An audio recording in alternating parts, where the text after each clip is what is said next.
लाल पागोटी पंचरंगी सेला, लाल लाल पागोटी पंचरंगी सेला, लाल लाल पागोटी गुलाबी सेला, लाल लाल पागोटी गुलाबी सेला, अर्थमंत्री मेला त्याच्या मातीला चला, अर्थमंत्री मेला त्याच्या मातीला चला. अनुदान आमच्या हक्काचे, नाही कुणाच्या बापाचे, अनुदान आमच्या हक्काचे, नाही कुणाच्या बापाचे, कोण म्हणतात देत नाही. घेतल्याशिवाय राहत नाही. गेल्या वर्षीचं थकीत अनुदान मिळालंच पाहिजे, मिळालंच पाहिजे, मिळालंच पाहिजे, गेल्या वर्षीचं थकीत अनुदान मिळालंच पाहिजे. मिळालंच पाहिजे, मिळालंच पाहिजे. अरे कोण म्हणतो देत नाही. घेतल्याशिवाय राहत नाही.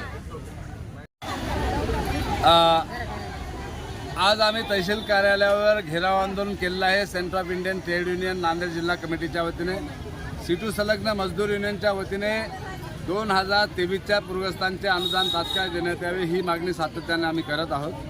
2024मध्ये जी अतिवृष्टी झाली होती त्यामध्ये हजारो नांदेड शहरातील विस्थापित कुटुंबांचे नुकसान झालेले आहे. सर्व पैसे आलेले आहेत. गेल्या वर्षीची रक्कम एक साधारणतः 1000 म्हणजे 1 करोड रुपये आणखी अद्याप वाटप करण्यात आलेले नाही.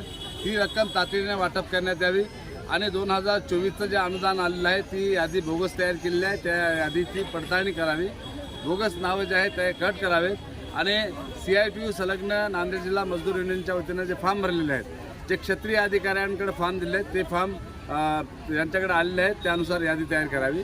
आणि प्रामुख्यानं दुसरी एक मागणी आहे, क्षेत्रीय कार्यालयाचे 4 क्रमांक झोनचे जे संजय जाधव क्षेत्रीय अधिकारी होते ते एकदम म्हणजे बेकायदेशीर कृत्य करणारे व्यक्ती आहेत आणि त्यांच्या विरोधात आम्ही अगोदर तक्रारी केलेल्या आहेत आणि त्यांची महानगरपालिकेच्या वतीनं त्यांना पदोन्नती देऊन उपायुक्त या पदावर त्यांना घेतलेलं आहे. त्यांच्यावर तात्काळ निलंबनाची कार्यवाही करावी, त्यांचं पदोन्नती झालेलं रद्द करावं अशी मागणी आम्ही राज्य आणि केंद्र सरकारकडे देखील केलेली आहे.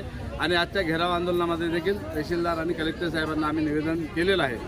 आणि ह्या मागण्याच्या अनुषंगाने तहसीलदार महोदयांनी जे आपले प्रवीण पांडे साहेब आहेत त्यांनी आम्हाला एक 4-5 दिवसाचा अवधी मागितला आहे. महानगरपालिका हे झिडकारून लावण्याचा प्रयत्न करत आहे. आम्ही 5-6 दिवसात जर हे आमचे पैसे मिळाले नाही, आमचा धडक मोर्चा, धडक कार्यालय, घेराव आंदोलन कमिशनरच्या कार्यालयामध्ये त्यांच्या कक्षामध्ये राहील. आज असा आम्ही इशारा देतो आणि थांबतो. इन्कलाब जिंदाबाद. जय भीम, लाल सलाम.